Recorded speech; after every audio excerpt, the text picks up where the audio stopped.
आज का हमारा जो टॉपिक है वो है मैकेनिक्स में डायनामिक्स। इस टॉपिक में आपको क्या पढ़ाऊंगा, सबसे पहले हम इसमें मोमेंटम की बात करेंगे, मोमेंटम क्या है, और उसके बाद न्यूटन लॉज की बात करेंगे, ठीक है, और law of conservation of momentum की बात करेंगे। Got it? जी। तो फर्स्ट ऑफ ऑल मोमेंटम से हम शुरू करेंगे। मोमेंटम क्या है? Momentum is a physical quantity which is equal to the product of mass and velocity. So momentum is P, that is equal to, that is product of mass and velocity. ठीक है, तो कैसे define करेंगे? Product of mass and velocity. This is not speed, this is velocity. So V is velocity, M is mass, P is momentum. सबसे पहले बात कि momentum vector quantity है या स्केलर है?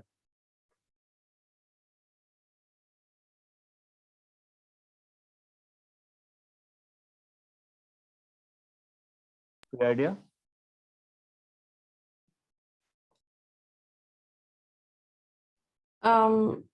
इसका प्रोडक्ट मतलब mass times velocity is force. No, mass time velocity is not force. मैं कह रहा हूँ, is it vector or scalar? mass This is vector. mass आपको पता है स्केलर है, वेलोसिटी वेक्टर है। Velocity vector. तो जब किसी वेक्टर को स्केलर से मल्टीप्लाई करते हैं तो वेक्टर ही रहता है। सो मोमेंटम p जो है ये वेक्टर क्वांटिटी है, ठीक है। ठीक है। इसका मतलब जब ऑब्जेक्ट अगर सेम स्पीड से जा रहा है, डायरेक्शन चेंज करता है, तो मोमेंटम चेंज हो जाएगा। वेक्टर क्वांटिटी का चेंज होने का मतलब ये है कि उसकी डायरेक्शन चेंज हो या मैग्नीट्यूड चेंज हो या दोनों चेंज हो। और इसकी यूनिट क्या होगी? That is KG meter per second. M is KG, velocity is meter per second.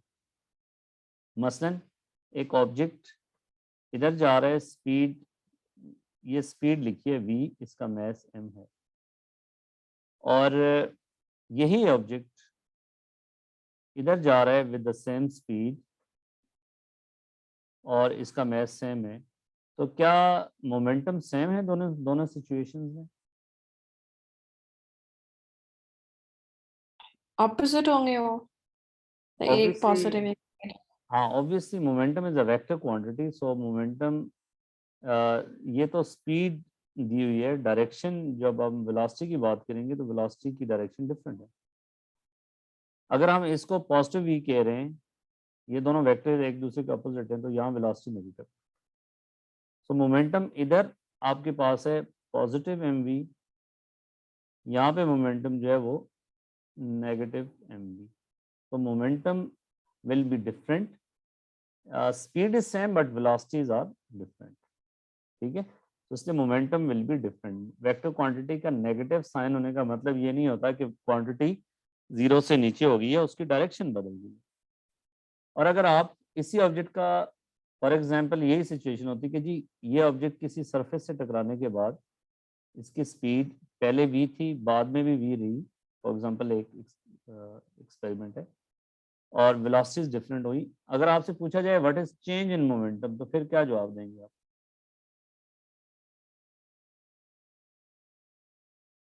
Momentum change हुआ है, आपने बात कर मान ली कि मोमेंटम इज डिफरेंट, तो मोमेंटम तो चेंज हुआ। so तो what is the value of change in momentum? Final minus initial. so what is final? Minus M V, और दिस माइनस जो है वो चेंज का है, और initial momentum is positive M V. So the change in momentum is minus 2mv। ये आपके ऊपर है कि आप पहले, अगर मोमेंटम इसको, पहले वाले को अगर आप पॉजिटिव के बजाय माइनस कह दें, इसको माइनस v, तो यहाँ पे पॉजिटिव v होगा। चेंज इन मोमेंटम का मैग्नीट्यूड सेम ही होगा। तो ये नेगेटिव साइन शो कर रहा है यहाँ पे कि चेंज इन मोमेंटम की जो डायरेक्शन है वो टूवर्ड्स लेफ्ट डायरेक्शन में है, क्योंकि हमने लेफ्ट डायरेक्शन को माइनस से शो किया, मोमेंटम का चेंज टुवर्ड्स लेफ्ट डायरेक्शन हुआ। ठीक है, समझ आई बात? सही। मोमेंटम निकाल लेंगे ना। तो अगर किसी ऑब्जेक्ट का मास डबल कर दें तो मोमेंटम डबल हो जाएगा, वेलोसिटी को इंक्रीज कर दें मोमेंटम फिर इंक्रीज हो जाएगा। तो मोमेंटम को इंक्रीज करने का मतलब ये है कि या आप मास को इंक्रीज कर दें या वेलोसिटी को इंक्रीज कर दें। ठीक है, ठीक अब है। हम बात करेंगे न्यूटन लॉ।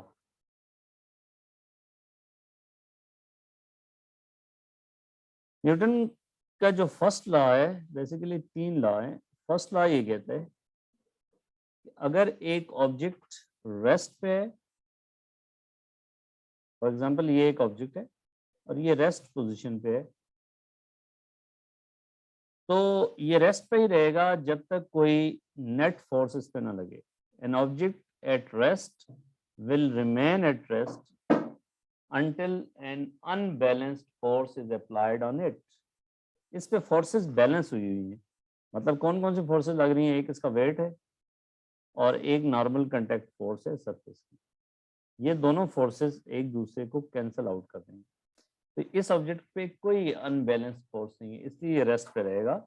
और अगर एक ऑब्जेक्ट कांस्टेंट वेलोसिटी से जा रहा है तो ये कांस्टेंट वेलोसिटी से ही जाता रहेगा जब तक इस पे कोई अनबैलेंस्ड फोर्स ना लगाई जाए। So an object at rest will remain at rest, an object in motion will continue its motion with the same constant velocity until an unbalanced force is applied। This is Newton first law। और आप देख सकते हैं कि जी for example एक object rest पे पड़ा है तो जब तक उस पर कोई फोर्स ना लगाएं तो वो उधर ही रहेगा, और एक ऑब्जेक्ट कांस्टेंट वेलोसिटी से जा रहा है जब तक इसको रोकने के लिए कोई फोर्स ना लगाएं तो ये चलता ही रहेगा।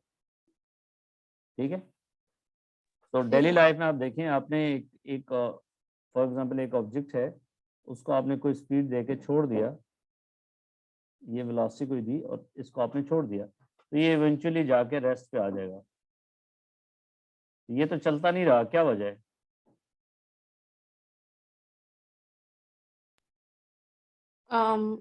और स्पीड नहीं है उसमें, खत्म हो गया। नहीं, क्यों नहीं है? मतलब क्यों क्यों ये रोक दिया जाके? Backward force. हाँ, इसमें फ्रिक्शनल फोर्सेस एग्जिस्ट कर रही हैं। अगर फ्रिक्शन ना होती तो ये ऑब्जेक्ट आगे ही चलता रहता। ठीक है, सेकंड लॉ ये कहता है कि जी अगर ऑब्जेक्ट पे नेट फोर्स, पहला लॉ बताता है कि जी नेट फोर्स अगर जीरो होगी तो क्या होगा? ऑब्जेक्ट या तो रेस्ट पे रहेगा, एक ऑब्जेक्ट रेस्ट पे रहेगा, या कांस्टेंट वेलोसिटी से जाता जाएगा। ये फर्स्ट लॉ है। दूसरा लॉ ये कहता है कि अगर ऑब्जेक्ट फोर्स अगर जीरो नहीं है तो फिर क्या होगा? फोर्स जीरो नहीं है, नेट फोर्स है ऑब्जेक्ट पे। और नेट फोर्स का मतलब ये है, देखें, अगर एक ऑब्जेक्ट पे इधर फोर्स लग रही है 20 न्यूटन और ये फोर्स लग रही है 5 न्यूटन, इस ऑब्जेक्ट पे नेट फोर्स कितनी लग रही है? Net force on this object क्या है? 20 minus 5, 15। हाँ, so the net force on this object, the sum of these two forces is 15 newton. ये दोनों सेम सिचुएशन है, इसमें नेट फोर्स जीरो नहीं है। अब क्या होगा?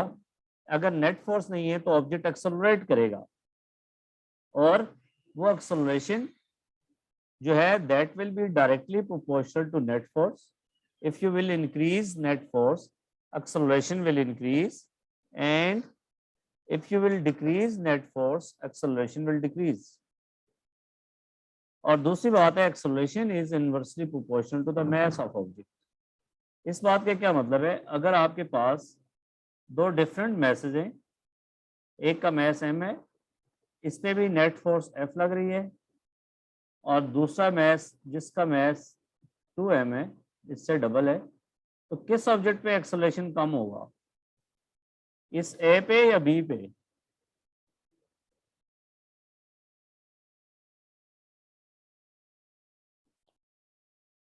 हाँ बेटा।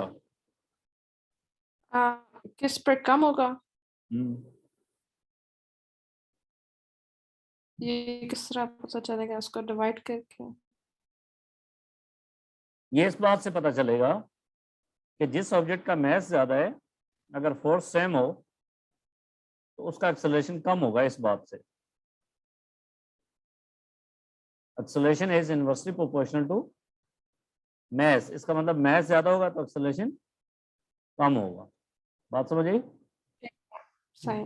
यहां से तो इस बी में acceleration in B will be smaller than acceleration in A। अगर आप इन दोनों को कंबाइन कर लें, दोनों इक्वेशंस को, तो आपके पास ये बनता है एक्सेलरेशन। इन दोनों इक्वेशंस को ऐसे कंबाइन कर, और यहाँ पे जो कांस्टेंट आता है प्रोपोर्शनलिटी कांस्टेंट, उसकी वैल्यू 1 होती है। ये एक्सपेरिमेंटली प्रूव्ड है। तो ये मेरे पास ये बन जाएगा F/m। So F is equal to mass time acceleration। Net force is equal to the product of mass and acceleration। ठीक है? इसमें इंपॉर्टेंट चीज ये है कि डिपेंडेंट वेरिएबल कौन सा है, इंडिपेंडेंट वेरिएबल कौन सा है। इंडिपेंडेंट एंड डिपेंडेंट, किसी भी इक्वेशन में इंडिपेंडेंट डिपेंडेंट का पता होना चाहिए। अगर आपके पास नेट फोर्स होगी तो एक्सेलरेशन होगा। So acceleration is dependent variable and net force is independent variable। ठीक है? mass is independent variable, so acceleration depends on net force and mass। we can change these two things independently and resultantly acceleration will change। दूसरी बेटा अहम बात यहाँ पे ये है, इसी इक्वेशन पे अगर आप गौर करें F is equal to m पे, जो नेट फोर्स की डायरेक्शन है वही एक्सेलरेशन की भी डायरेक्शन होगी। Acceleration and net force are always in the same direction because m is a positive scalar number। so अगर किसी वेक्टर को एज ए वेक्टर उसको m से मल्टीप्लाई करेंगे तो f भी वेक्टर है। f and m are in the same direction। f and m नहीं, f and a, सॉरी। ठीक है? बात समझ आई? ठीक है। लेकिन इसको सिंपल सी एग्जांपल से मैं क्लियर करता हूँ। इसकी एप्लीकेशन सिंपल एग्जांपल से आपको समझाता हूँ। लेट्स से इस ऑब्जेक्ट पे फॉरवर्ड डायरेक्शन में 20 न्यूटन फोर्स लग रही है और इस ऑब्जेक्ट पे बैकवर्ड डायरेक्शन में कोई फ्रिक्शनल फोर्सेस हैं जो कि लेट्स से 5 न्यूटन लग रही है, और mass of this object is 5 kg। ये ऑब्जेक्ट एक्सेलरेट तो करेगा ना, ये तो मानती है ना? जी। क्यों?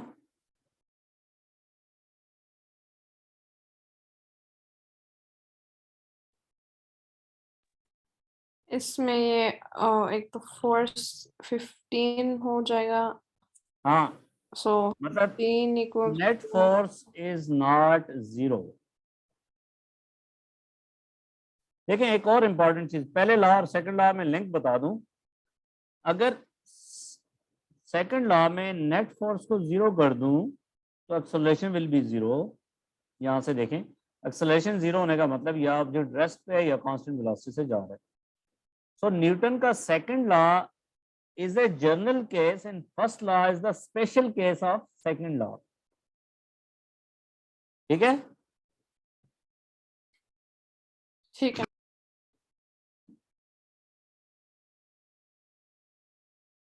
इस ऑब्जेक्ट पे नेट फोर्स जीरो नहीं है। नेट फोर्स अगर देखें कितनी है, सारी फोर्सेस देखें कौन कौन सी लग रही हैं। एक इस ऑब्जेक्ट का वेट है जो कि डाउनवर्ड डायरेक्शन में लगता है और weight is m into G, and g is gravitation acceleration जिसकी वैल्यू होती है 10 metre per second square. So weight is 50 newton. This is gravitation pull और ये जो सरफेस है इस पे एक कंटेक्ट फोर्स लगा रही है जो कि अपवर्ड डायरेक्शन में है, जिसको नॉर्मल कंटेक्ट फोर्स कहते हैं। और इस ऑब्जेक्ट का वर्टिकल डायरेक्शन में, इस डायरेक्शन में कोई मोशन नहीं है, हॉरिजॉन्टल डायरेक्शन में इसकी मोशन है, तो इसलिए आर और 50 न्यूटन बैलेंस कर रहे हैं एक दूसरे को। तो नेट फोर्स इस ऑब्जेक्ट पे 15 न्यूटन है, that is 20 minus 5, so net force is 15 Newton. और एक्सेलरेशन निकालना हो तो net force is mass time acceleration, so 15 Newton हमें पता चल गई, mass is 5 kg, acceleration, so acceleration is 3 meter per second square. This object will have constant acceleration because the force on this object is constant. If the force is constant, then acceleration will be constant, and if acceleration is constant, all equations of motion जो है वो मैंने जो पीछे कराई हैं वो valid हैं। ठीक है, ठीक और है, एप्लीकेबल। ठीक हो गया। सही है। अच्छा, अब बेटा बात करेंगे इसकी एप्लीकेशन डिफरेंट एंगल्स के साथ। आगे हम जब फोर्सेस की रिजोल्यूशन पढ़ लेंगे तो वहां पे बताऊंगा।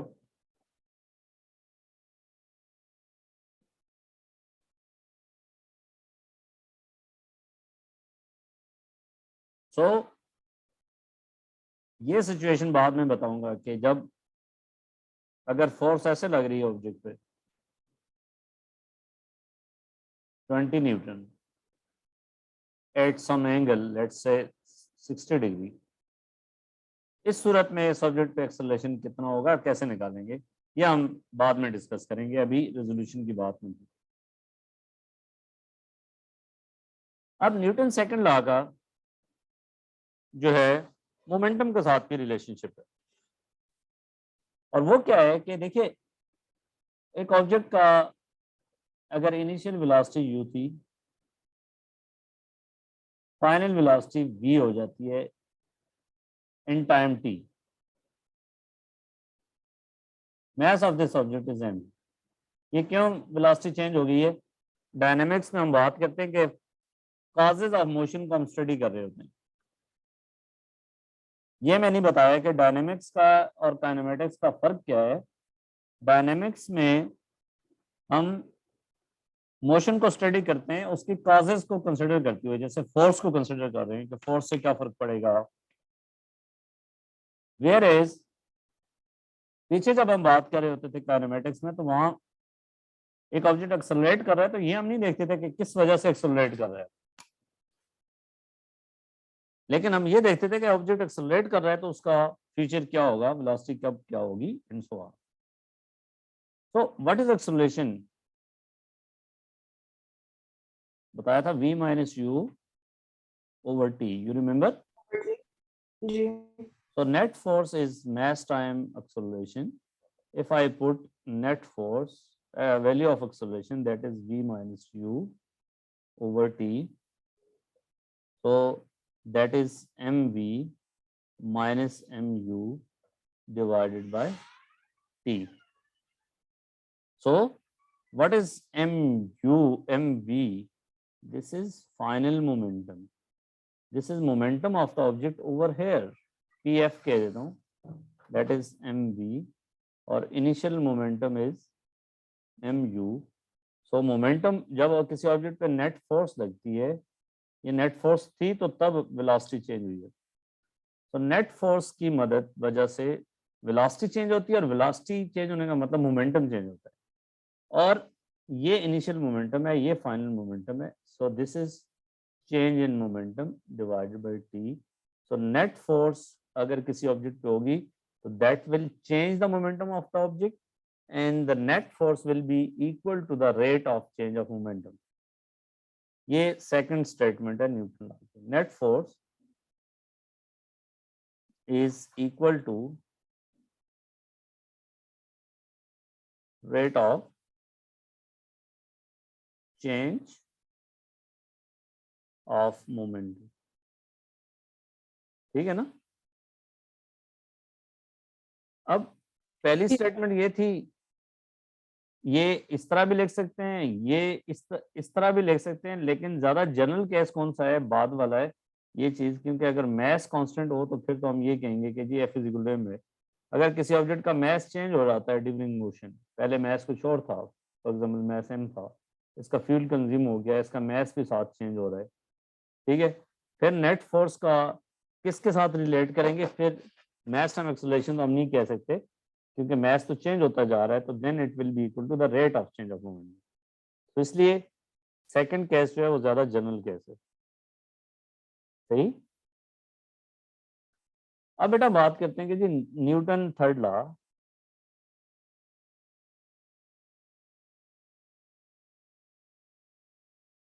न्यूटन थर्ड लॉ ये कहता है कि अगर जब दो ऑब्जेक्ट आपस में इंटरेक्ट करते हैं, एक ऑब्जेक्ट ए है और दूसरा ऑब्जेक्ट फॉर एग्जांपल बी है,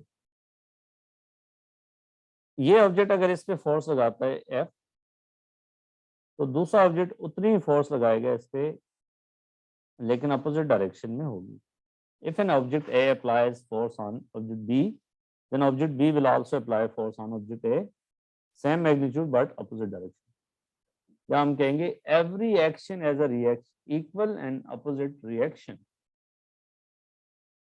जैसे देखें, ये वॉल है और इस पे आके एक ऑब्जेक्ट हिट करता है, let's say this object is a. तो मेरे पास दो ऑब्जेक्ट्स हैं, एक वॉल है, एक ऑब्जेक्ट ए है। अगर फोर्सेस की बात करूं तो ऑब्जेक्ट ए वॉल पे फोर्स लगाता है इस डायरेक्शन में, as a result wall force लगाती है इस ऑब्जेक्ट पे इस डायरेक्शन में। तो force on A due to wall जो होगी वो इस डायरेक्शन में होगी अगर फ्री बॉडी डायग्राम देखूंगा, और force on wall due to this object जो होगी वो इस डायरेक्शन में होगी। Got it? These two forces ठीक will है। be equal but will be opposite direction and they will be on different objects. अगर एक्शन ऑब्जेक्ट ए पे हो रहा है तो रिएक्शन वॉल पे होगा। अगर इसको हम ऐसे देख सकते हैं कि जैसे देखें ये एक मैस है और ये अर्थ है, अर्थ इसको अपनी तरफ पुल कर रही है विद अ फोर्स एफ जो इसके वेट के बराबर है। एज अ रिजल्ट ये ऑब्जेक्ट इस अर्थ को ऊपर की तरफ पुल कर रहा है with a force that is equal to weight. Earth ऊपर इसलिए नहीं आती कि अर्थ का मैस ज्यादा है, लेकिन ये ऑब्जेक्ट को ये फोर्स जो है सफिशिएंट है नीचे लाने में। तो एक्शन और रिएक्शन दो डिफरेंट बॉडीज पे लगते हैं, सेम टाइप की फोर्सेस होती हैं और अपोजिट डायरेक्शन में लगते हैं और साइमल्टेनियसली लगते हैं। ऐसा नहीं है कि एक्शन पहले हो रिएक्शन बाद में हो। ठीक है। ठीक है। मसलन देखें, अब हम इसको इस तरीके से क्लियर करते हैं कि ये एक ऑब्जेक्ट है जो इस,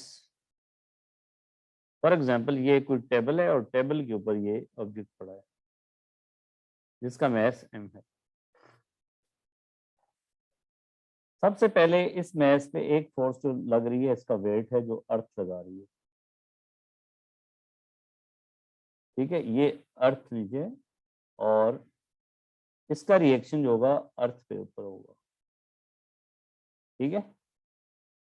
दूसरा, ये ऑब्जेक्ट इस टेबल के ऊपर एक फोर्स लगा रहा है mass M, as a result ये टेबल इस मैस पे एक फोर्स लगाएगा in the upper direction, this is R. तो इस फोर्स को हम देखेंगे तो force on table due to M, ये कौन सी फोर्स होगी, कंटेक्ट फोर्स कहलाती है, force on M due to table. ठीक है बेटा। अब फ्री ठीक बॉडी है। डायग्राम देखूं अगर मैं, free body diagram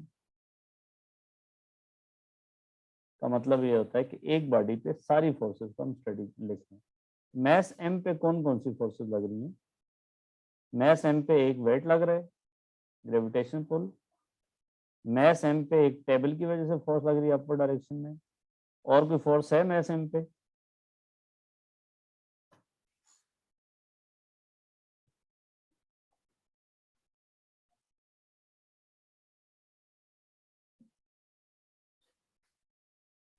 Is there any other force on mass m? Other than weight? नहीं, ये तो हो गया ना, वेट और ये तो आ गए, इसके अलावा कोई और फोर्स है? Forward or backward? नहीं, वो तो रेस्ट पे है ना, फॉरवर्ड बैकवर्ड कोई नहीं है। फिर नहीं। तो टेबल पे फोर्सेस देखें, ये टेबल है आपका, टेबल पे कौन कौन सी फोर्सेस होंगी?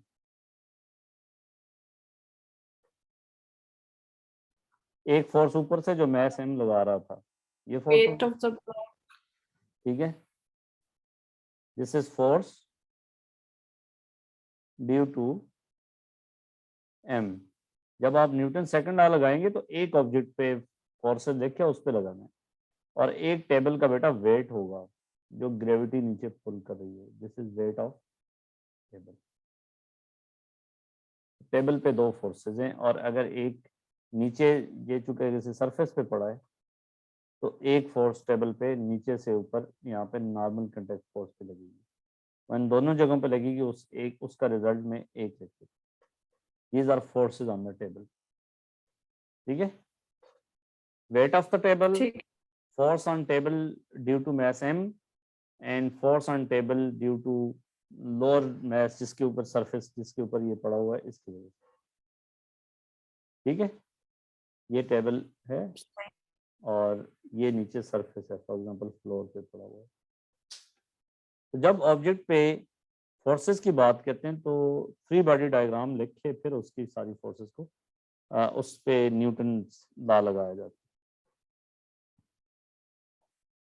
ठीक है। ठीक है।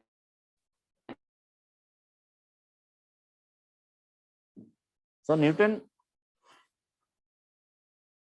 थर्ड लॉ की आपको समझ आई? जी। मसलन इसमें हम इस तरह की सिचुएशन को भी डील करते हैं।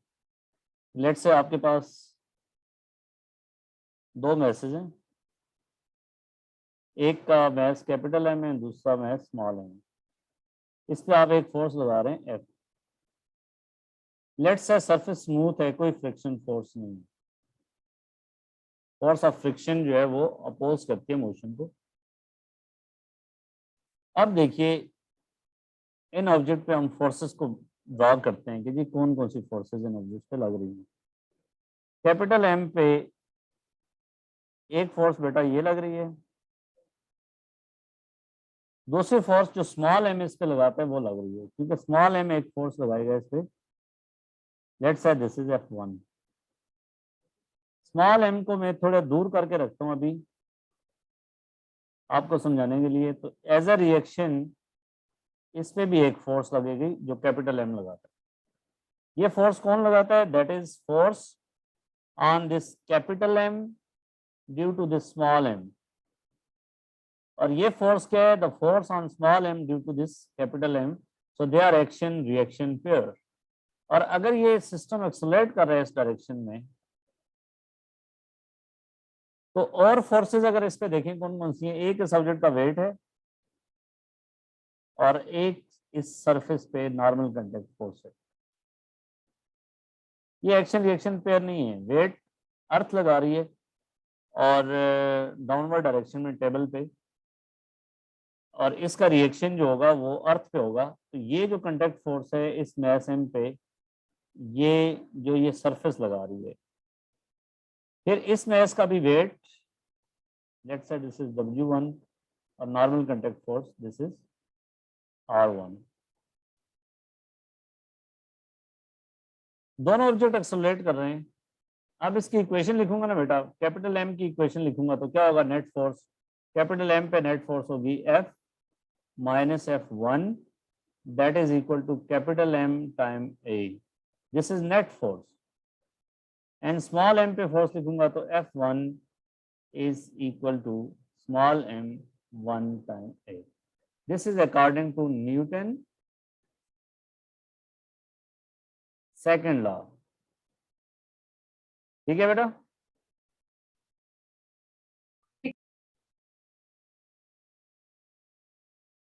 अगर हमें एक्सेलरेशन दिया हुआ है और F दिया हुआ है और पूछता है F1 निकालें, तो हम इन इक्वेशन से यूज करके निकालें। अगली बात हम करते हैं जी कि जी law of conservation of momentum क्या है।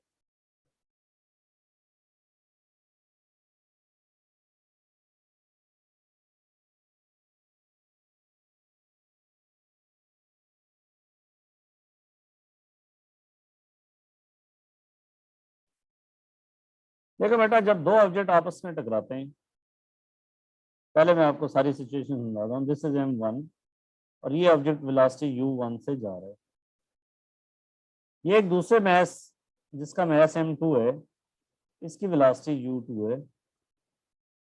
अगर u1 ग्रेटर देन u2 होगी तो ये आके आपस में कोलाइड करेंगे। Is it true? जी। ये वन डायमेंशनल कोलिजन है, ये कोलाइड करते हैं और यहाँ पे एक दूसरे पे फोर्स लगाएंगे। लेट्स से ये फोर्स F1 मैस m1 पे लग रही है, ये फोर्स जो है वो F2 मैस m2 पे लग रही है। एक्शन रिएक्शन पेयर हैं और ये दोनों एक दूसरे के इक्वल भी हैं और अपोजिट डायरेक्शन में भी हैं। टकराने के बाद m1 की स्पीड लेट्स से v1 हो जाती है और m2 की स्पीड वेलोसिटी v2 हो जाती है।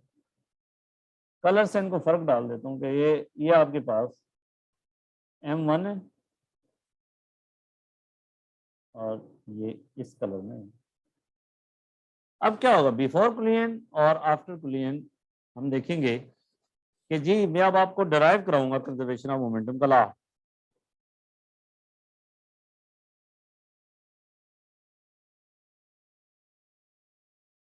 देखो बेटा, F1 will be equal to minus F2। ये कैसे लिख रहा हूं? न्यूटन थर्ड लॉ के तहत लिख रहा हूं ना ऐसे, एक दूसरे पे एक्शन रिएक्शन आपस में इक्वल होंगे। ठीक है, इसमें कोई शक? नहीं। अच्छा, F1 फोर्स है ऑन M1, F2 फोर्स है ऑन M2। आगे हमने बात की थी कि जी फोर्स जो होती है वो rate of change of momentum के बराबर होती है और कोई एक्सटर्नल नेट फोर्स नहीं है। इन ऑब्जेक्ट्स पे इनकी आपस की फोर्स लगने के बजाय बाकी नेट फोर्स जीरो है। ये किसी सरफेस पे जा रहे हैं और सरफेस पे, अगर सरफेस पे हैं तो कोई फ्रिक्शनल फोर्स नहीं है, सिर्फ वेट और नॉर्मल कंटेक्ट फोर्स आपस में बैलेंस हैं, कोई एक्सटर्नल नेट फोर्स नहीं है, स्मूथ सरफेस। सो इसलिए F1 जो है that is net force on M1 and that will be equal to the rate of change of momentum of M1 and final momentum of M1 is M1 V1, initial momentum of M1 is M1 U1 divided by जो time इनका लगा interaction पे, जब ये force लगी है तो वो कैपिटल जो स्मॉल टी है, is equal to M2 U M2 V2 minus M2 U2 divided by T. Time दोनों का, जिस वक्त ये फोर्स लगा रहा था उस पर उसी वक्त ये भी लगा रहा था, सेम इंटरवल में फोर्स लग रही है, साइमल्टेनियसली लग रही है, इसलिए ये तो गया। हम ये लिख सकते हैं M1 V1 minus M1 U1 is equal to minus M2 V2 plus M2 U2। अगर मैं थोड़ा रीअरेंज करूँ इस इक्वेशन को, M1 V1 plus M2 V2, V1 V2 वाली टर्म्स को साथ कर लूँ और U1 और U2 वाली टर्म्स को साथ कर लूँ तो ये क्या होगा? This is total momentum of the both objects before collision. This is total momentum of the both objects after collision. तो law of conservation of momentum क्या कहता है कि अगर if there is if in an isolated system, isolated का मतलब बता दिया कि जी आइसोलेटेड सिस्टम वो होता है जिसमें कोई एक्सटर्नल नेट फोर्स ना हो। टोटल मोमेंटम ऑफ द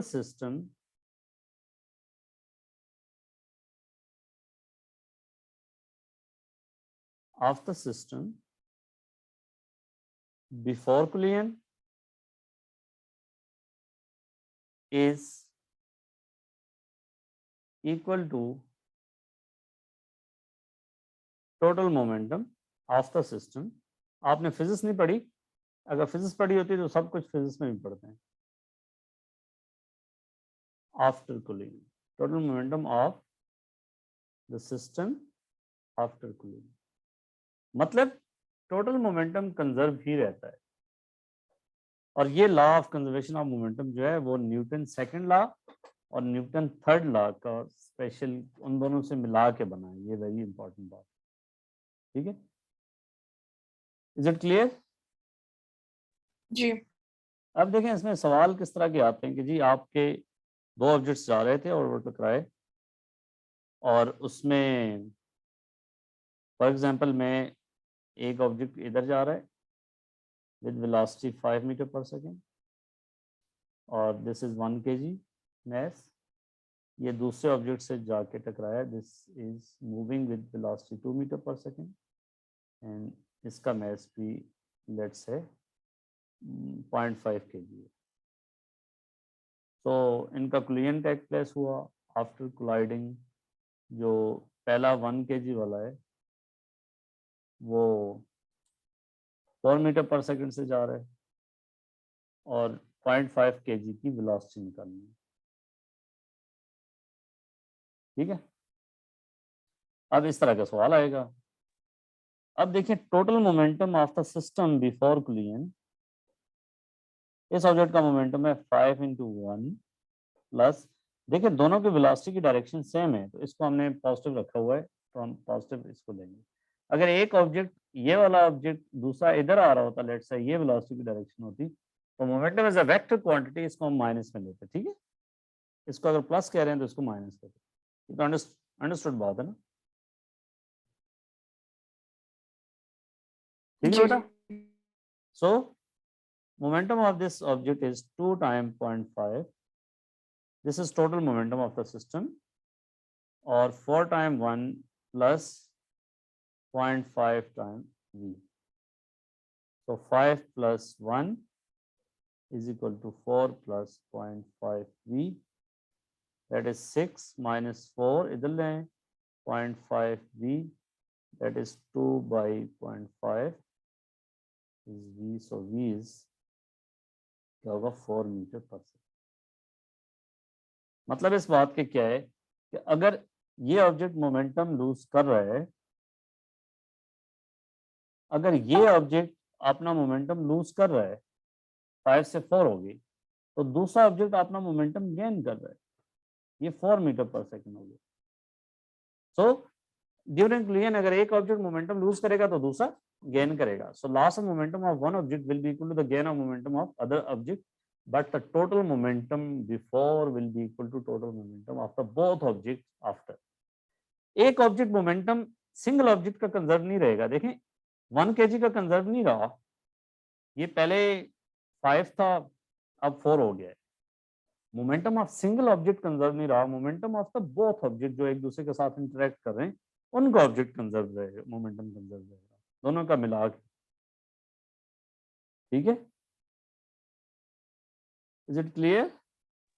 जी. सो हमने देखें सारी सिचुएशन तकरीबन की कि जी मोमेंटम क्या होता है, मोमेंटम को कैसे डिफाइन करते हैं, और मोमेंटम का मोमेंटम की डेफिनेशन के बाद हमने फिर क्या किया कि जी न्यूटन लॉस की बात की, न्यूटन लॉस की, न्यूटन फर्स्ट सेकंड लॉ की हमने बात की, फिर थर्ड लॉ को डील किया. ठीक है, हेलो. ठीक है. जी सर.